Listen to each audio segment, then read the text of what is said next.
A Bentley Continental, valued at over 200,000 euros, glides across the pavement and stops in front of an opulent mansion on the coast of Cadiz. The doors open. The music, a vibrant reggaeton track, floods the scene. Inside, a world of prefabricated luxury unfolds. Champagne bottles pop, impossibly blue pools shimmer, and semi-nude women adorn every shot. The voice of the singer, a Cuban artist known as Class A, proclaims, "The king of charm is back."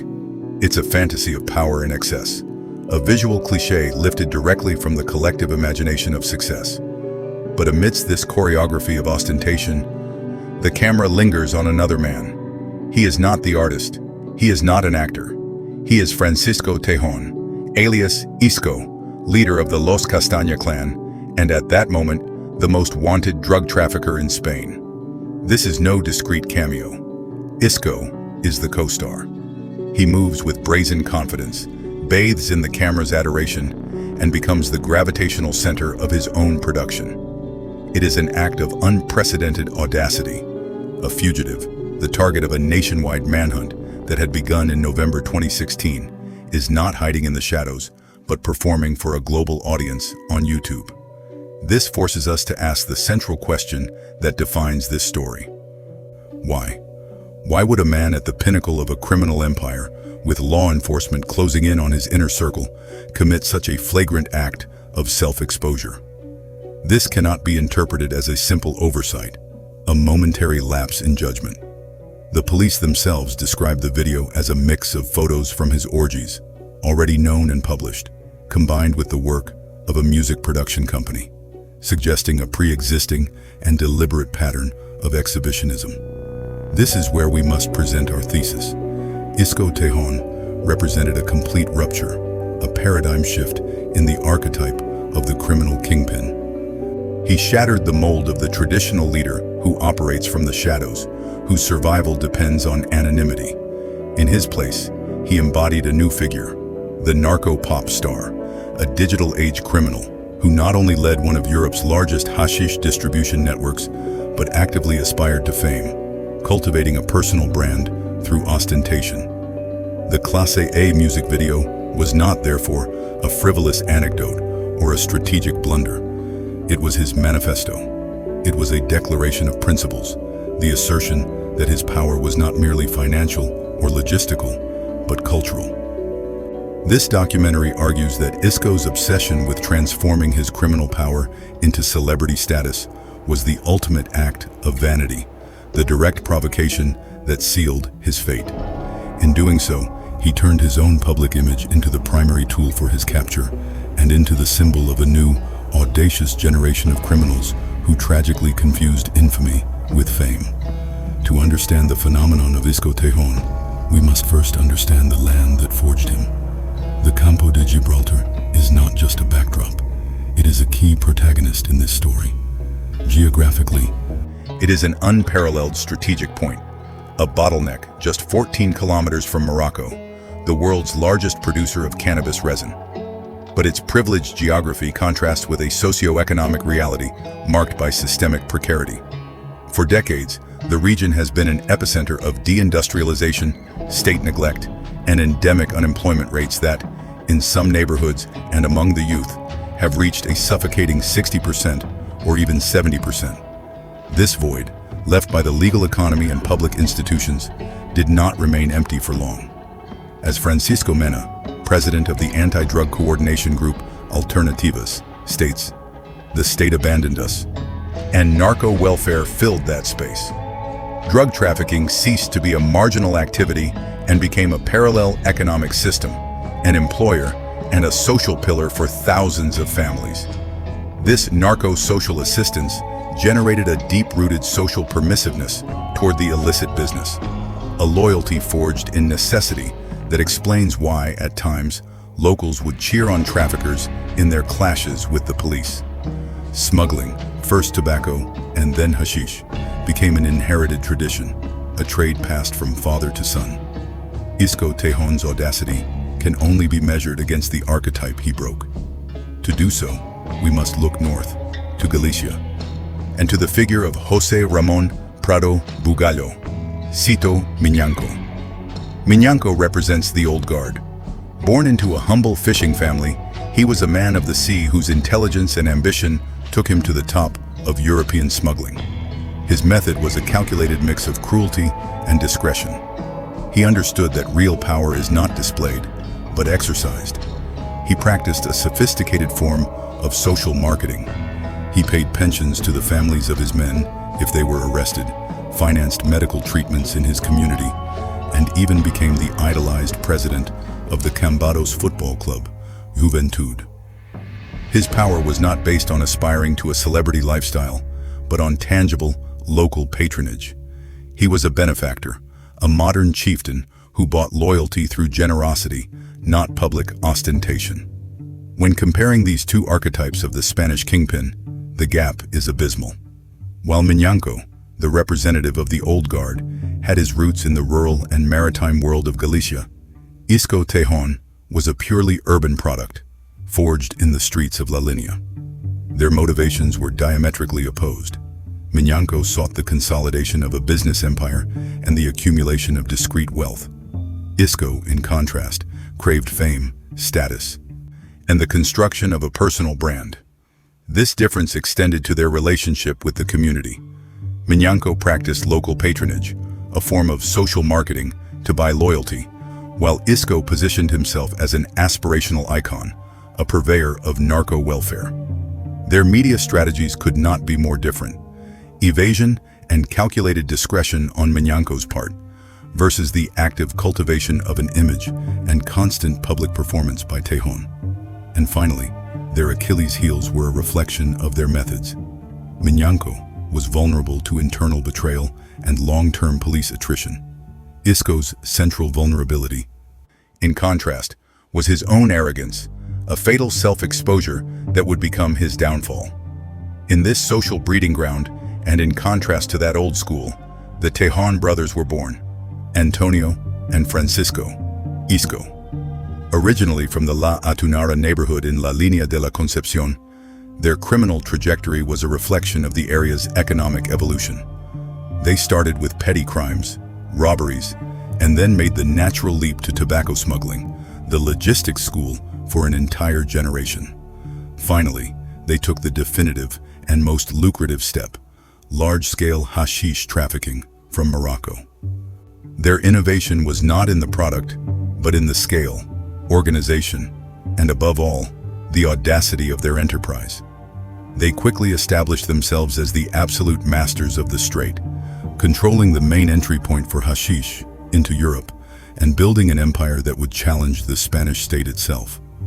The Los Castaña empire was not a simple criminal gang. It was a paramilitary and logistical machine of astonishing sophistication. Its structure, rigidly hierarchical, operated with the precision of a corporate army. Each drug drop involved dozens of specialists, each with a vital and complementary function. The puntos, or lookouts, stationed at strategic points to monitor the movements of the civil guard and the police. The boat pilots, expert sailors capable of crossing the strait in minutes. The collis, groups of men responsible for unloading tons of bales in record time. And the drivers, ready to transport the merchandise in high-end vehicles. The central tool of their dominance was the narcolanchas, high-speed semi-rigid boats, banned by Spanish law, but which they manufactured or acquired with impunity. These boats, capable of exceeding 100 kilometers per hour and carrying thousands of kilos of hashish, often operated in flotillas, using motherships in international waters as floating logistical platforms.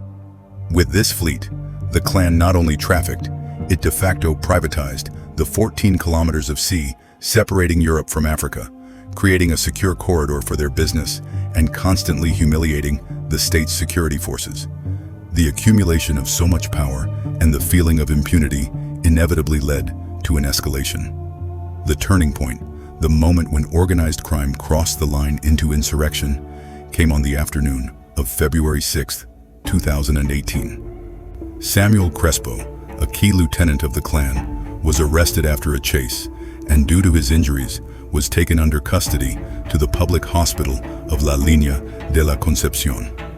What happened next was not a rescue operation. It was a declaration of war. A commando of about 20 hooded men violently stormed the hospital's emergency room. Without a word, they overpowered the 2 police officers guarding Crespo, freed him by force, and disappeared into the night. This act did not seek discretion. It was a broad daylight assault on a state institution, a show of force designed to demonstrate who really ran the city. It was the most brutal manifestation of the power the clan had amassed. For the Spanish state, the hospital assault was the straw that broke the camel's back. This was no longer common crime. It was a direct challenge to its sovereignty, an affront that could not go unanswered. The reaction was swift and massive. In July 2018, the government launched the Special Security Plan for the Campo de Gibraltar. This plan was not just another police operation. It was a comprehensive war strategy involving the deployment of hundreds of national police and civil guard agents, the allocation of new material and technological resources, and unprecedented coordination between security forces with a single objective: to dismantle Los Castaña and restore the authority of the state in the region. The state offensive soon bore fruit. The pressure on the organization became relentless, and in June 2018, the clan received its hardest blow to date. Antonio Tejon, the older brother, the co-founder of the empire, was arrested in a large-scale operation. Overnight, Isco Tejón found himself alone at the top. He was the sole leader of a besieged empire, the most wanted man in Spain, with the full weight of the state's new security apparatus bearing down on him and his organization. The walls were closing in, the net was tightening, and for a man who had built his identity and power on being seen, on being a star, the question hanging in the air was as inevitable as it was dangerous. What is the most desperate move for a king cornered in the dark? The question that echoes in the darkness is inevitable. What is the most desperate move for a cornered king? For Francisco Isco Tejón, now the sole visible leader of the Los Castaña clan after the arrest of his brother Antonio in June 2018, the answer was not silence, nor flight, nor discretion. It was a roar, an act of defiance so audacious, so performative, that it can only be understood through the logic of his own creation, narco pop. Since November 2016, Isco had been a ghost, a fugitive with a warrant out for his arrest. For months, security forces had completely lost his trail. Meanwhile, the Special Security Plan for the Campo de Gibraltar, the largest state offensive against drug trafficking in decades, was systematically suffocating his empire. His men were falling, his roots were compromised, and the net was tightening on his every move. For a traditional kingpin, darkness is a sanctuary. For Isco Tejón, it was a symbolic death sentence. His power did not reside solely in his logistical ability to move tons of hashish. His power had merged with his public image, with his brand. A narco pop star who is not seen, who is not acclaimed or feared in the public sphere, ceases to exist. The police pressure not only threatened his freedom, but it was erasing his identity. Therefore, his next move cannot be interpreted as a lapse in judgment, but as a brand survival strategy. In a desperate act to reassert his status, to shout to the state, his rivals, and his own social base that the king was still on the throne, Isco decided to step out of the shadows in the most spectacular way possible. He was not going to whisper his power. He was going to sing it from the rooftops in a reggaeton production for a global audience. It was an act of marketing in the midst of a war, a calculated performance to keep the legend alive, regardless of the cost.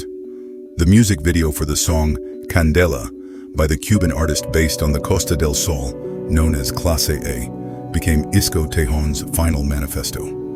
The audiovisual piece is a perfect distillation of the narco-pop aesthetic, a universe of prefabricated luxury designed to be consumed on social media. A Bentley Continental glides across the pavement, an opulent mansion which investigators would later identify as a villa in the exclusive Guadacorte urbanization in Los Barrios, Cádiz, serves as the setting. Inside, a choreography of excess unfolds: champagne bottles, impossibly blue pools, and women in bikinis who adorn every frame. But Isco is not a fleeting extra in this montage. He is the co-star, the patron who blesses the production with his presence. He moves with brazen confidence, bathes in the camera's adulation, becoming the video's center of gravity. The police themselves, in an attempt to downplay the affront, describe the piece as a mix of photos from his orgies, already known and published, with the work of a music production company. But it was much more than that. It was a calculated declaration of power.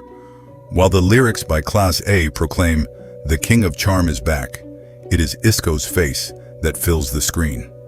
This act represented a fundamental transgression of the state's symbolic space. With the special plan, the government was trying to project an unequivocal message. The state is back. We are in charge here.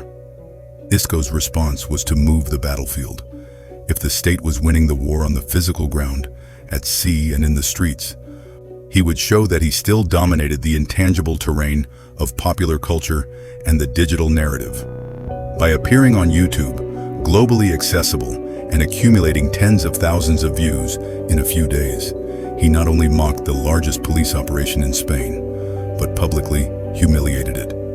He demonstrated that his power was of a different nature, a cultural power that could not be dismantled with patrol boats and raids. It was the ultimate expression of his thesis, the conversion of criminal infamy into cultural capital, a direct challenge that the state could not afford to ignore. The music video was not just another clue in a long investigation. It was a slap in the face to the institutions, a declaration of media warfare that provoked an immediate and furious reaction. Isco's bravado, as some media outlets called it, became the top news story nationally and even internationally. Suddenly, Spain's most wanted drug trafficker was not a shadowy figure, but a YouTube celebrity. For the Ministry of the Interior and the leadership of the National Police and the Civil Guard, the situation was untenable. The video was living proof of the impunity that the special plan was intended to eradicate. The response was forceful. The National Police not only intensified the search, but opened a specific line of investigation into the music video itself. The singer, Class A, was interrogated, and the possibility that the production had been financed with money from drug trafficking, a possible crime of money laundering, was investigated. Isco's challenge had a paradoxical effect. In his attempt to reassert his power, he handed the state the public justification and moral mandate to intensify the hunt to its ultimate consequences. It was no longer about arresting a criminal. It was about restoring the honor of the institutions and proving that no one, no matter how popular or powerful they believed themselves to be, was above the law. The music video, his grand manifesto, became the order that signed his own sentence. The media and political pressure that he himself had unleashed turned his capture from an operational priority into a matter of state. The very tool Isco used to project his image to the world became the most effective weapon for his destruction. For the elite units of the National Police, such as UDYCO and Greco, the music video was a goldmine of intelligence. The investigators didn't just see a narco showing off. They saw data. They analyzed every frame, identified the villa, studied the faces of the extras for possible collaborators, and traced the video's metadata. Isco's digital performance left an indelible mark on the real world. Following the publication, police activity became, in the words of the police themselves, incessant. The pressure on Isco's circle multiplied exponentially. Every friend, every family member, every associate became a priority target. The net tightened on the homes he used sporadically, on his hiding places, on his most intimate circle of protection. Isco's world, which for 2 years had been large enough for him to disappear in, began to shrink at a dizzying pace. The catalyst for this suffocating pressure was, ironically, his own act of self-exposure. The king who had stepped into the light to not be forgotten could now not find a single corner of shadow in which to hide. The end of Isco Tejón did not come with the roar of a shootout or the spectacle of a dawn raid. His fall was a cold, bureaucratic, and above all, strategic process. Life as a fugitive, under the relentless pressure of the entire state security apparatus, had become unsustainable. For months, his lawyers had been advising him of the inevitable. He had to turn himself in.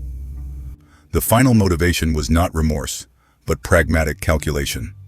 His brother Antonio, arrested months earlier, was suffering the harsh conditions of the FIES-2 prison regime, reserved for high-risk and specially monitored inmates. Isco harbored the hope, perhaps naive, that a voluntary and negotiated surrender could spare him that fate, that he could negotiate less severe prison conditions. The decision to surrender was, ultimately, a move to minimize damage, an attempt to control the consequences of a game he had already lost.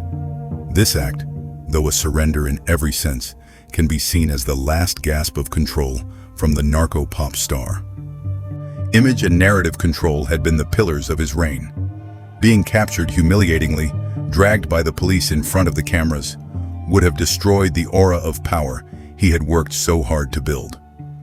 By negotiating his surrender, Isco chose the when, the where, and the how of the end of his freedom. He transformed an inevitable defeat into a strategic decision. Instead of being hunted like an animal, he walked toward his destiny, the master of the final scene. It was the antithesis of the music video, but in its own way, it was still a performance, that of the kingpin, who even in defeat, dictates the terms of his own fall. On the morning of October 17, 2018, the fantasy of narco pop shattered against the hard asphalt of reality.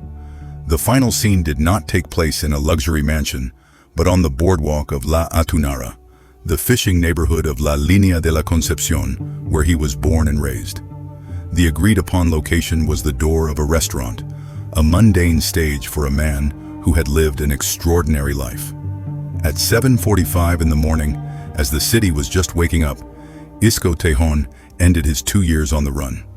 He did not arrive in a Bentley, but on foot. He was not wearing designer suits, but sportswear. He was not surrounded by models, but by a small group of his most loyal lieutenants, who carried a Taliguero bag for him, a bag with the basic personal effects for his imminent imprisonment. The image was devastatingly powerful. The king of charm, stripped of all artifice, surrendered to the waiting agents. It was the total collapse of the aesthetic he himself had promoted. There was no glamour on that cold October morning, only the raw, anticlimactic reality of a man facing justice. The show was over. The arrest of Isco Tejón was celebrated as a decisive victory for the state, but the battle in the courts would reveal a much more complex and frustrating reality. The Tejon brothers were publicly considered the Lords of the Strait, an organization that, according to police estimates, controlled up to 70% of the hashish entering Europe through southern Spain, and had amassed a fortune estimated at 30 million euros. However, proving this before a court with the guarantees of criminal law proved to be a Herculean task. In the most high-profile macro trial against the clan, the Anti-Drug Prosecutor's Office requested sentences of up to 20 years in prison for Isco and Antonio for crimes of criminal organization, drug trafficking, and possession of weapons. The result was bewildering. In a sentence that caused astonishment, the Provincial Court of Cádiz acquitted both brothers and 14 other defendants of the main charge, forming a criminal organization. The court considered that their direct link to the large drug shipments attributed to them could not be proven. In that trial, Isco was only sentenced to 3 years and 1 month in prison, not for being a kingpin, but for the 5 kilos of hashish the police found during a search of his home. This judicial paradox, the vast distance between criminal fame and legal proof, reveals the main strength of modern organized crime. Its structures are designed to be court-proof: opaque hierarchies, verbal orders, a network of front men, and a code of silence imposed by fear and loyalty. The acquittal did not mean the organization did not exist, but that the judicial system, with its demanding standards of proof, could not penetrate its armor. In a separate and later judicial process, Antonio Tejon was indeed sentenced to 6.5 years for drug trafficking and belonging to a criminal group, demonstrating the fragmentation and difficulty of building a comprehensive case against the entire empire. The state had captured the kings, but legally dismantling their kingdom turned out to be a war of attrition with partial victories and significant defeats. The special security plan for the Campo de Gibraltar, extended on successive occasions, represented a turning point in the fight against drug trafficking. The figures, over the years, are overwhelming and draw the map of a large-scale war. Since its inception in 2018, more than 37,000 police operations have been carried out, resulting in the detention of more than 27,900 people. The volume of seized material is monumental. More than 2,039 tons of drugs, mainly hashish, and more than 1,720 of the feared narco lanchas have been taken out of circulation. To this are added tens of millions of euros in assets and cash, a direct blow to the financial heart of the organizations. The plan was successful in its main objective, to recover the principle of authority. The sense of impunity with which clans like Los Castaña operated vanished. However, drug trafficking did not disappear. It transformed. The immense police pressure acted as a powerful accelerator of criminal evolution. The narco-pop model of Isco Tejón, based on ostentation and visibility, proved to be a suicidal strategy in this new, high-surveillance environment. It was too easy a target. The special plan, therefore, worked as a selective filter. It eliminated the loudest, most reckless actors. Those who survived and those who took over learned the lesson. Drug trafficking in the post-Castaña Strait is more discreet, more professional, and potentially more dangerous. Organizations have adopted new tactics to minimize risks. They divert routes, use motherships in international waters to avoid the coast, and have returned to a clandestine business model that avoids media attention at all costs. The state's war did not end drug trafficking. It forced it to become smarter, more efficient, and more invisible. Isco Tejón is serving his sentence, and his clan is dismantled, but Narco Pop lives on. He didn't just traffic in hashish, but in an ideal, that a kid from a humble neighborhood could achieve wealth and fame through crime. That narrative, a product of the narco welfare that replaced the state in forgotten areas, turned the kingpin into an aspirational icon. Although the state imprisoned him, it could not erase the idea he represented. As long as the social gaps in the Campo de Gibraltar persist, the ghost of narco-pop will linger. Isco's fall did not mark an end, but a lesson. In the new organized crime, true power is hidden in anonymity.